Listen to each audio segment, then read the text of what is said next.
Hey guys, welcome to Manifesting Better. I'm back with another video and another topic that needs to be addressed. I also have an Instagram account. The link for that is in the description box below.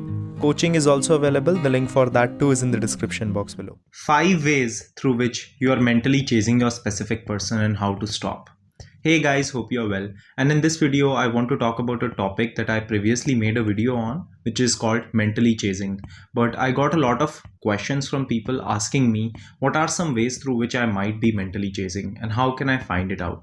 So in this video, I will share the 5 most common ways through which I have seen people mentally chase their specific person. And the last 2 are actually things that I have never talked about in any of my videos, and this is a pattern I have recently started seeing emerge. So I will also talk about those. I will also give you the solutions, so watch till the end. This video will definitely be helpful. So let's just directly start with the first point.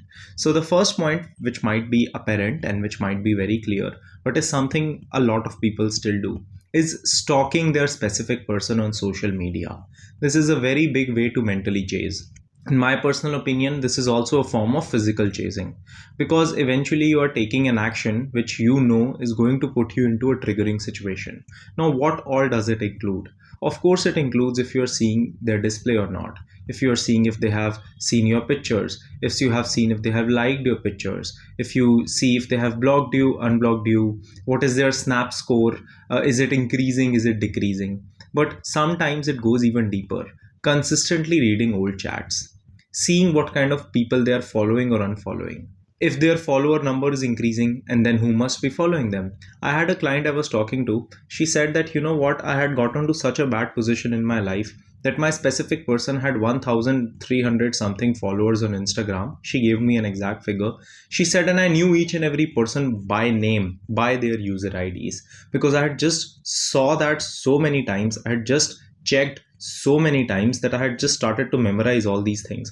And once I saw that he started following one other person, I started stalking their profile. I made a fake profile. I texted that girl. I started to see if she is following my person or not. What is the dynamic between her? This is the level that it can go into, and that is what we have to avoid, right? So these are all forms of mentally chasing, and honestly they put you into a state of hunger and desperation, which is what we want to avoid. Another big one is consistently seeing what pictures are they liking. How does it matter, right? You will only assign meanings to that. You will only assign negative meanings to that, because in that moment there is nothing positive that comes from this.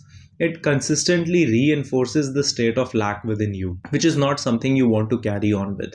So please avoid this. A very good way through which you can go forward when you have these urges is to actually raise the stakes for yourself.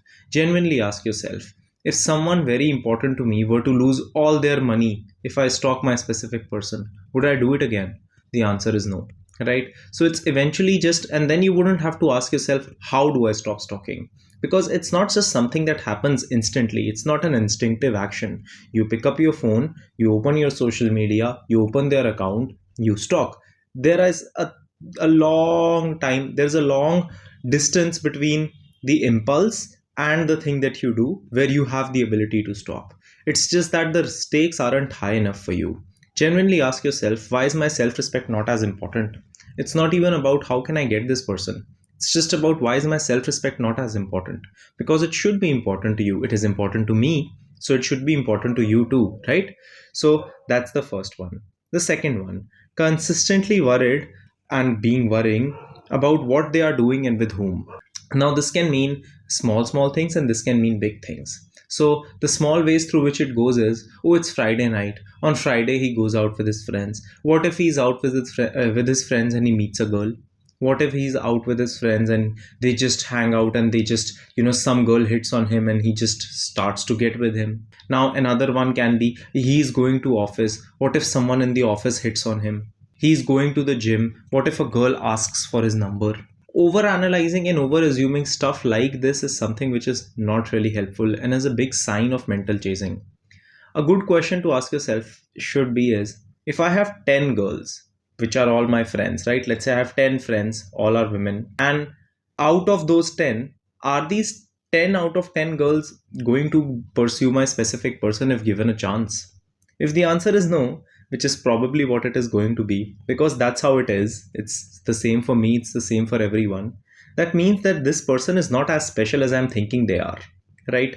But if you put someone in a position where you are, you will understand that the reason that this person is so important to you is because of the investment that you have provided in them. It's because of your reasonings. It's not because of the reasonings of the world, right? So just understand that this level of pedestalization in itself is not healthy. And if even if you get the person from this way, you are consistently going to live a life of struggle where you are just going to judge yourself in this regard. So this is a bigger concerning issue and goes towards the self concept side of things, because when you go forward with this, you're just hurting yourself. So stop over analyzing and understand, where are these over analysis coming from? What are they telling me about myself? Who am I being if I'm judging this thing from this capacity? Who am I being if I'm making this assumption? Because those will actually tell you what you really need to work on. The third one, having no life outside of the concept of manifestation. I was having a session with one of my clients. This is someone who has been a long-term client with me, right? We have been working together for a long time, and we have worked on several issues. And this one thing, she came to me and she told me that, you know what, Karan, I have started to realize that 99% of my life is just dependent on how will I get some guy in my life, or how will I get the SP in my life, or how will I see men, how am I reacting, how am I not reacting. She said, I have lost all hobbies. I don't have any friends because I am consistently just worried about the specific person and men, and I'm just consistently judging how these men will come into my life. This guy was with her when we first started working together, and they ended up in a breakup, which is a whole different situation. This was after, like, I think around, this happened around 2-3 months ago. But when we just go back and deeply understand this, a deep reason why there is so much pedestalization is because there is nothing to do outside of this concept. A big reason why there is pedestalization is because all she's doing is consistently just thinking about the specific person and how to get him. And that in itself is a very unhealthy activity to get into. That in itself is a self-harming activity. Because if you don't have a life outside of this, it's not just about the fact of getting this or not getting this. It's what happens after you get it.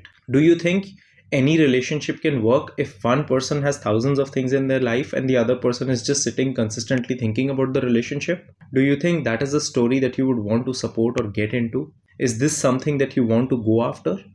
Please understand that it's not just about getting these things, it's about maintenance, right? And there is no sustainable outcome for a relationship when the people involved don't actually have a life outside of the relationship. The relationship is a part of your life, it's not your whole life, right? And understanding that is going to be very important. Coming to the next part, always being worried about the how.